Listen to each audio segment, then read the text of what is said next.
sunrise, new day's dawning, and it's calling you and me, where the mighty Mississippi flows by Memphis, Tennessee.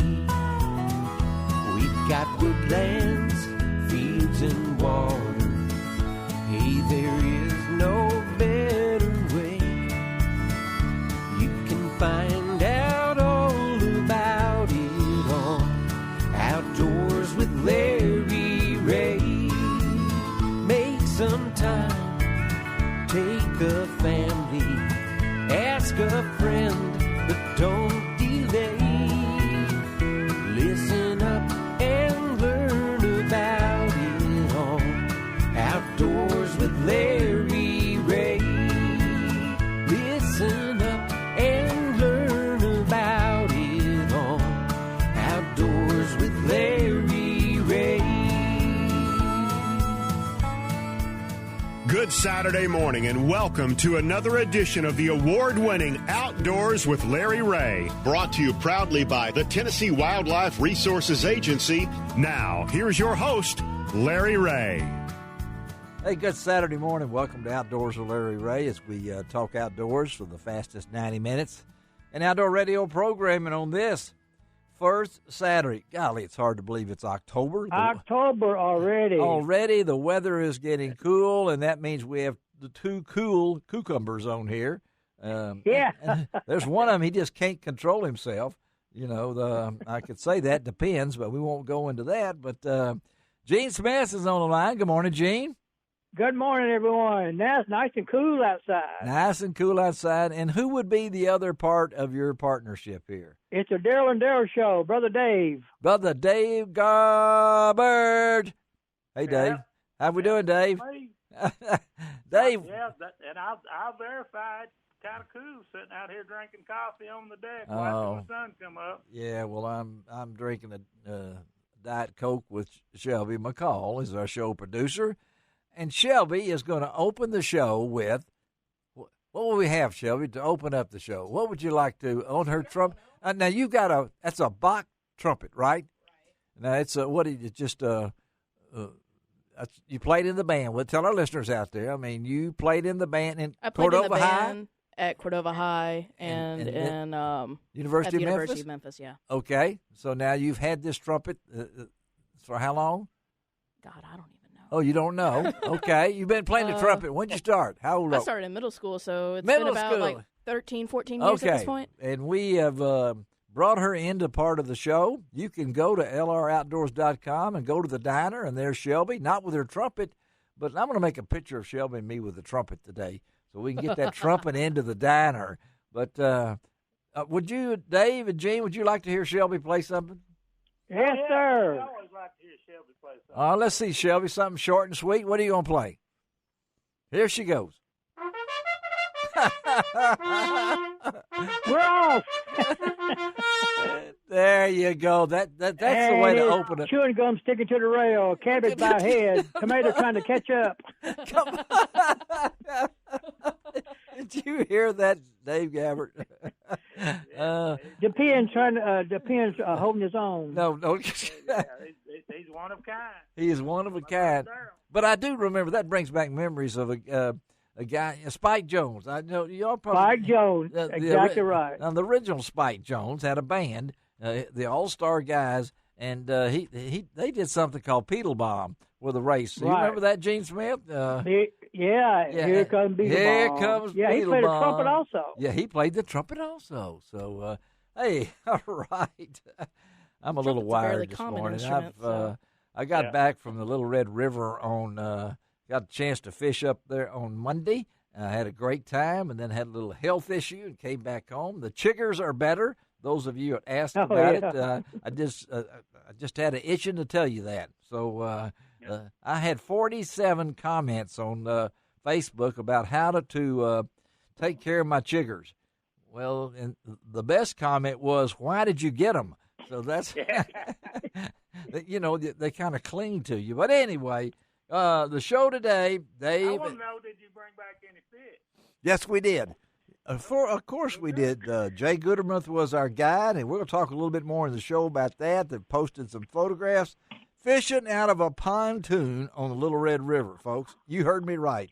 Jay can fish up to 6 people. All right. I don't know how he does it. I mean, we were 3, my wife Miriam, my brother-in-law Walter Hill from Conway, and Jay Goodermuth, who is on the show once a month, and he'll be on in 2 weeks talking about Little Red River.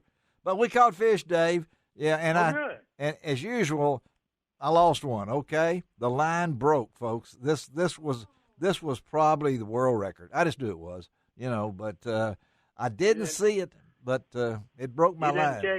You didn't check to see if your wife had a pair of scissors on her hand? No, she didn't. No, I just saw the frizzled end of my line almost to the boat, but had a great time. So we're going to talk outdoors. We're going to go to Maryland here in just a few minutes to talk with Josh Wilson. He's the executive director of Farmers and Hunters Feeding the Hungry.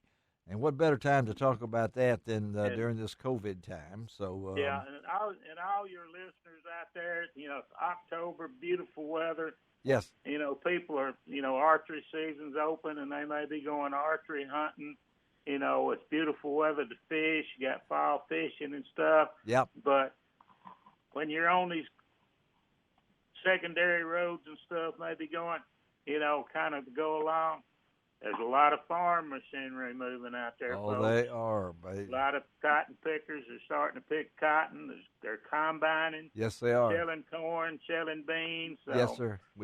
I've seen, and it seems like every year the equipment gets bigger. And I think we got behind most of those coming back from Little Red River. It was a remarkable in East Arkansas. The fields were just full of people. So, remember that. And we're going to try. This is a try. Dale Sanders, the gray-bearded adventurer, is off to it again. He's trying to become the oldest man, get this, the oldest man at 85. At 85 years old. I can't imagine that. He's starting to do the hike the rim to rim to rim in the Grand Canyon. So we're hoping to talk to Dale. He's out there, and we're going to get him.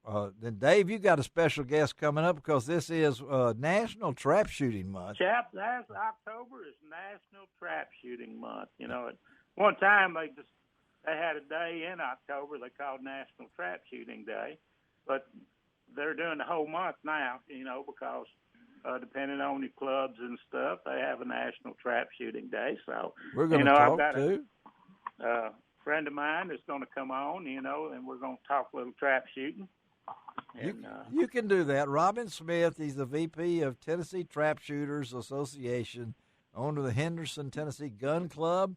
He'll be with us. And then, of course, Marty Marbury. There are still things going on, folks. And Marty will not be able to dance into the studio, so it's just me and Shelby. But she will be on to talk about West Tennessee tourism and all the things going on in October. And then we'll close it out with John Berry of the Berry Brothers Trout Fishing Guide up on the White in the North Fork of the White. What a time October is to fish on the trout waters of Arkansas, whether it's the Spring River, Little Red River. We could tell that, man. It was beautiful on the Little Red. And I know right now, whether you're at Gaston's or wherever you might be up in there, most of these places are booked for October because not only here to go out and see the beautiful colors and a chance to trout fish, but I know in Arkansas one of their big tourist attractions is listening for the elk to bugle. They say there are traffic jams all over.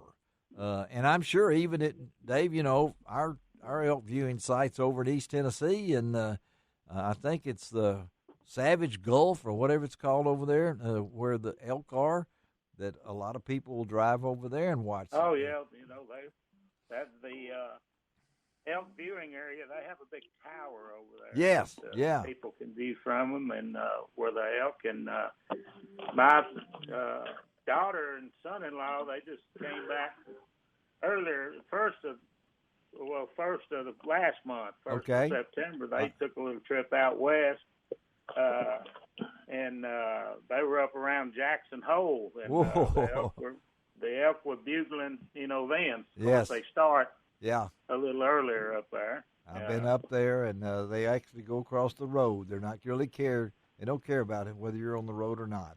Right. They just fall apart there. So it's a great time. And we'll close out the show, like I said, with John Barry. And I noticed, talking about, October and going into cooler weather, people, a lot of the old timers say, well, if you look at the woolly bears, crossing the road and, they can foretell how bad it was. I've noticed, I've noticed the deer. They've already started putting their winter coats on. They're graylet. They're losing their red summer hair. Yes. And getting their gray color to them. Well, I know that a lot of folks, of course, I've got my ground blind set up. That's where the chiggers came from. Hopefully they'll change after that. But I want to let you folks know that you need to go to tngov.com because there's a new, the Tennessee Wildlife Resources Agency is selling a pink patch and hat featuring the patch during October for Breast Cancer Awareness Month. So you need to go to tngov.org, or you can go to gooutdoorstennessee.com and purchase one of those caps, one of those hats, or that patch. All right, let's take our first break on this first Saturday with Brother Dave and Brother Dave, Gene and Dave. Not in the studio. Well, they are in spirit. I can see them everywhere. Well, that's a frightening thing. It's not Halloween yet. But, all right, let's take our first break, then we're going to head to Maryland. Be right back on Outdoors with Larry Ray.